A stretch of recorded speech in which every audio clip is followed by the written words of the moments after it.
All right, we're back at it again today. We have a bit of a lull at work, and we're in between projects right at the moment, so we thought we'd take care of at least the beginning parts of our projects for the coming spring.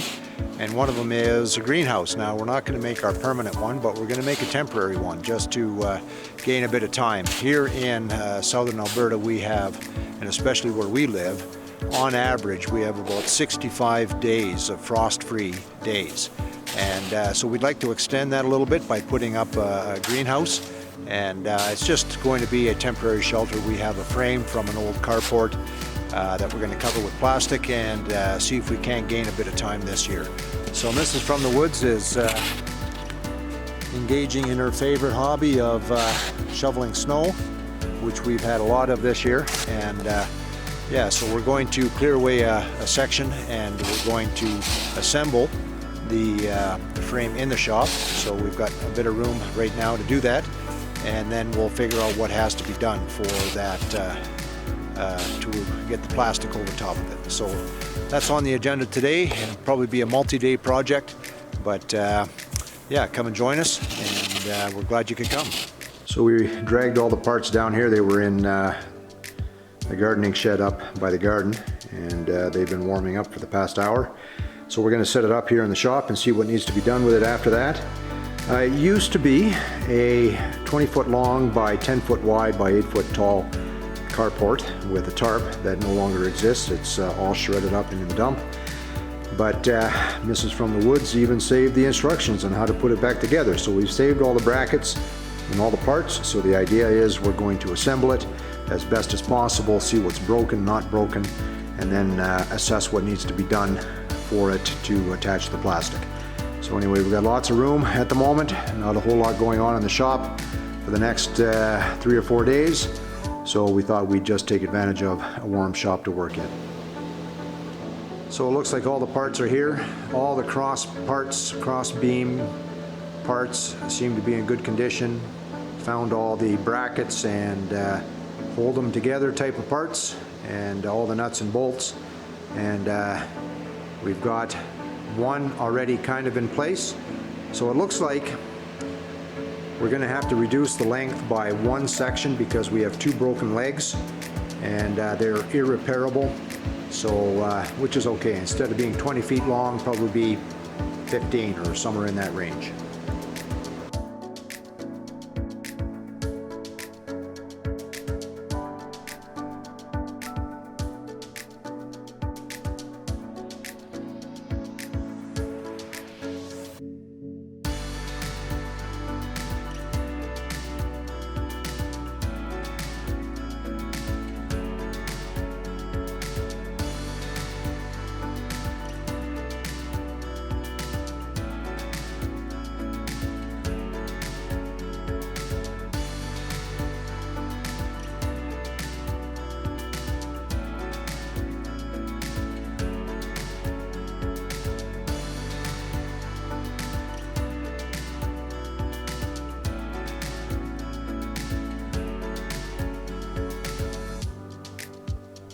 Okay, well, the roof portion is tacked together. The nuts are not tight yet. I'll go around and tighten everything after I've got the legs on. So yeah, that's the next step, is to grab the legs and insert them and get it standing up. And then there's 2 more rows of cross beams that go near the ground. And then from that point, we'll figure out what else has to be done to get this turned into a greenhouse.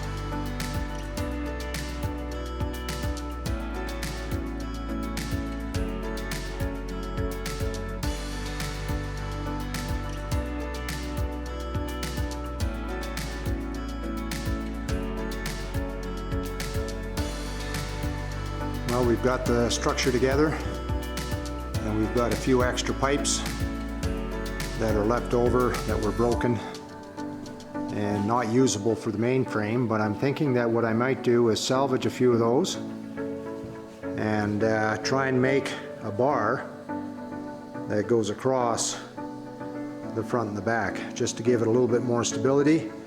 And so we'll cut that on the metal bandsaw and see if we can't bolt that together. Okay, so I used the rest of the pipe, cut off all the damaged pieces, made some tenons out of some smaller diameter pipe, and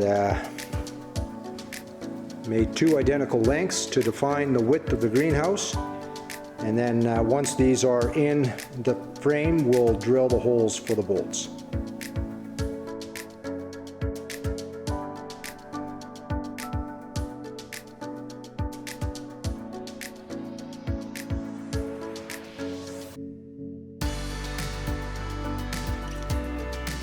So the frame is together. Yeah, the final dimensions ended up being 15 feet long, 10 feet wide, and 8 feet to the peak. So yeah, 150 square feet for a starter greenhouse should be fine. I've got some 20-foot plastic which will drape nicely from one side to the other, and enough to do the front and back. So now I got to give some thought as how I'm going to do that end panel and the door area, and yeah, wondering how I'm going to get it out of here too. So no, that shouldn't be a problem. We'll just flip it on edge and slide her out. Anyway, I think that's it for now. I've got to put some thought into how I'm going to proceed from here, and we'll see you when we get back. All right, well, we're going to resume the greenhouse project. I can't work in the shop anymore, so we're outside. And we've had a fair amount of snow, and it seems to be letting up. Blue sky's starting to come through the clouds, so yeah, looking to be a nice afternoon. Anyway, we brought the frame outside. It's been snowed on, and yeah, we have no room in the shop because we've got some projects going, but yeah, the plan is to make some frames for the plastic on the front with a door and the back. And yeah, I got a whole bunch of scrap plywood from a customer of mine that was offcuts, and we were going to throw them away, so I thought, well, I can use them for that. It's not solid wood, but it'll do for a temporary greenhouse. So that's what's on the agenda for the afternoon, and let's get started.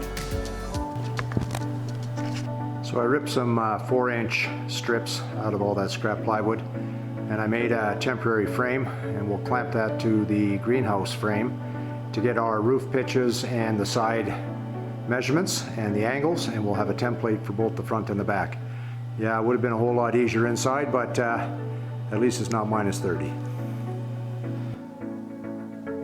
Okay, well, I have it temporarily clamped to the greenhouse frame.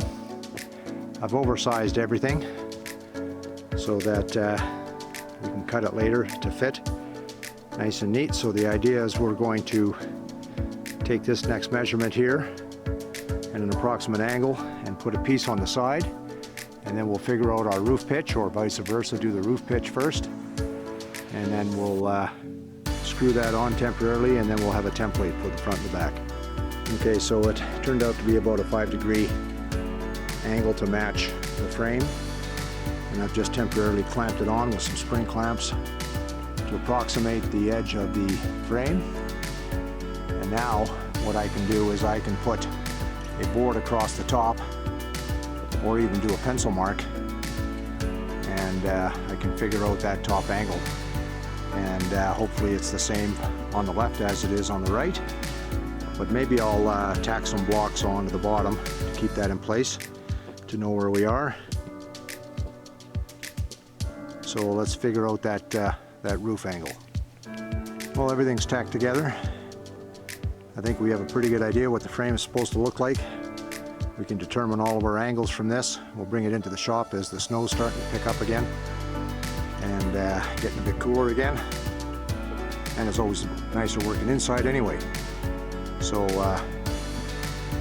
yeah, now we can make the front and back frames. Okay, well, the frame is back in the shop. I think the next step from here is to rip down a whole bunch of plywood to 4-inch, and from this we can make our front and back panels. And my idea is that we're just going to lap join it, and I'll screw it together and sandwich the 6mm poly in between, and maybe that'll hold it tight.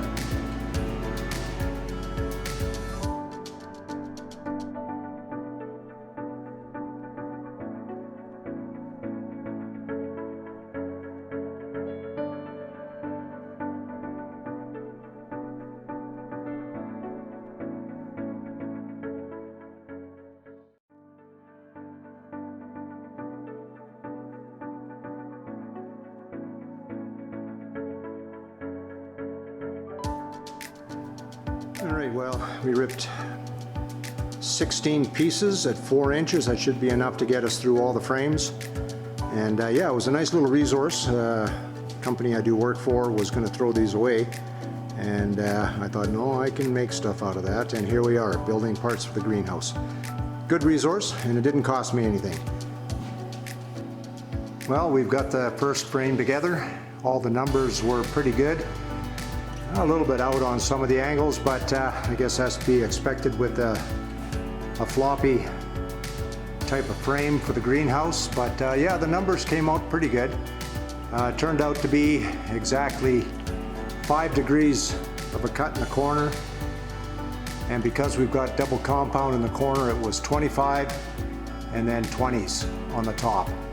So we'll use this one to build the other frames and get them attached to the greenhouse frame. But that's it for today in the shop. All right, well, that's it for today, I think. I still have to plow the driveway, and I have a couple hours of sunlight left, and the snow stopped, so that's kind of nice. But yeah, this frame went together pretty good. The numbers were pretty good. The angles were consistent on the left and on the right. Yeah, a little bit out, but you know, it's a wobbly metal frame. So we're just making the best we can, make it fit the best we can. But yeah, so we'll build off of this one and build the other 3 frames, sandwich the plastic in between. And but that's for another night. But we're glad that you could join us, and we hope that you loved this video. And if you did, we would love it if you would subscribe and like and share and hit that bell icon, and hopefully join us for another video coming soon. We'll see you later.